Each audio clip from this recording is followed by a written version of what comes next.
Welcome to CTC Union's Quick Installation Guide for the msw4424C.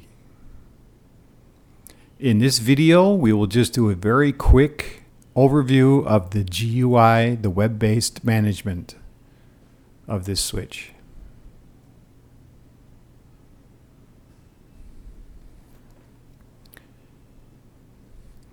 The default IP address for this switch is 10.0.0.1.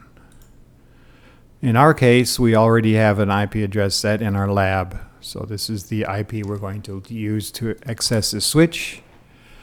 The default username is admin with no password.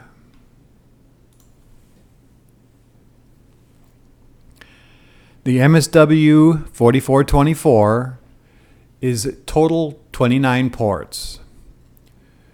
We have 24 SFP ports that support 100 meg or 1 gig. Ports 21 through 24, the last 4 ports, are combo ports, which means you can use either an SFP or you can use the RJ45 port. We can see from this graphic that we have an active link on 3 of these RJ45 ports. Now the ports 25 through 28 are SFP plus cages. The ports can be configured for 1G, 2.5G, or 10G. Lastly, there is a port 29, which is a management port, but can also be used for data. And it is an RJ45 that supports auto negotiation 10, 100, 1 gig. This particular unit has dual power. It has an AC and a DC power. Now from our menu on the left side, all of these functions here are underneath our monitoring heading. For configuration, we want to click on a configuration, and then these are all of the configuration submenus. Now we'll start off with our system, and underneath system we have our information, FAN, IP, NTP, time, and log. What we'll look at here first is our information. Now these are the system contact, system name, and system location. You fill these in and they will be available for SNMP MIB2 browsing to show the contact name, system contact, and system location. Under the IP setting is where we set the IP address for this switch. It is also where we set the default gateway. Now, a default gateway is required if this switch is going to be managed from a different subnet, or if this switch is going to gather network time also from a different subnet. So as you can see in our case, this is the IP address of the switch, and it's pointing to this default gateway. The switch also supports IPv6 addressing. Under the Security tab is where we set our users, privilege levels, authentication methods, where you enable or disable SSH, HTTPS, and have our access management. Also under Security Switch is where we have our SNMP settings. For SNMP V1 or V2C, this will be under the system. You would enable it, choose the version, and set your community strings. For trap reception, on a default switch, this will be disabled and there will be nothing, so you need to enable it. And then you need to add a new entry. You give it a name, the destination IP address for the traps, etc. The communities, users, groups, these are all for SNMP v3. There's also Armon, network access, AAA, including Radius and TechS Plus. Under the aggregation is where you can set LACP. Under Link OAM are our Metro Ethernet Forum CE 2.0 settings. Under Spanning Tree is where you have your spanning tree type protocols, which include STP, RSTP, MSTP. This switch also supports ERPS or ITU 8032. Also, you can see here's Link Discovery Protocol, VLAN translation. VLANs, let me just really quickly show VLANs here. You can set any of these ports in one of three modes: trunk mode, access mode, or a hybrid mode.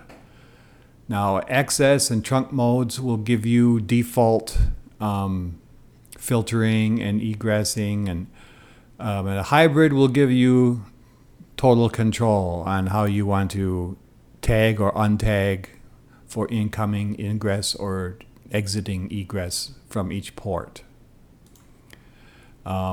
Up here are the allowed VLANs.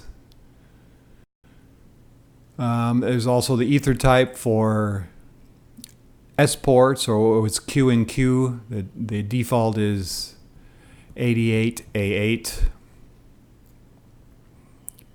There's also private VLANs, which are more used for VoIP, a voice LAN. You've got the Ethernet services, which are also part of the Metro Ethernet Carrier Ethernet 2.0. And QoS is where you will do quality of service and bandwidth control, ingress and egress, and the different types of QoS, port-based or DSCP-based. Mirroring is a way to, of course, connect a Wireshark to a port and monitor traffic on another port for diagnostic purposes. And UPnP is universal plug and play. And lastly, we have a U-ring function here, which is CTC's proprietary ring protocol. Now, for any changes which you make to the configuration, for example, setting an IP address or doing any of these, they basically, when you click Save here, that makes the changes immediately available. But this is immediately available in the running config.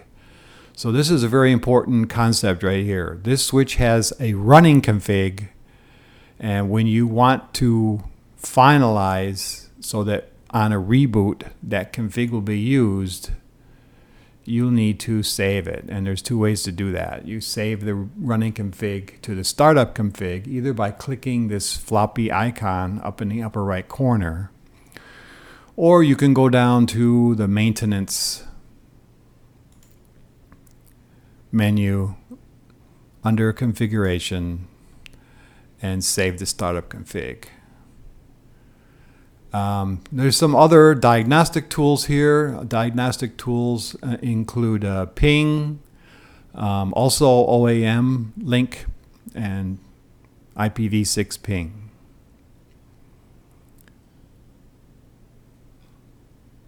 So basically, that's really quick, in a nutshell,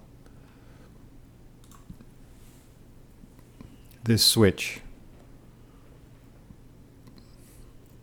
For upgrading, we would do that under the maintenance software, and you upload an image and then burn the image to the flash.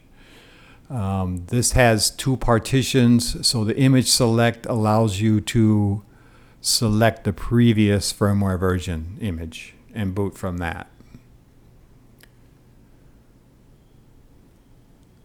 Another really good feature that this switch has is if your in a particular menu and you want to know more detailed, you can click this help menu here and you're going to get a pop-up. So this pop-up is available for every setting. If you're in SNMP and you want to do the system and you wonder what's the settings for this, here's a help for that. And the same goes for your radius settings or RMON usage, LACP.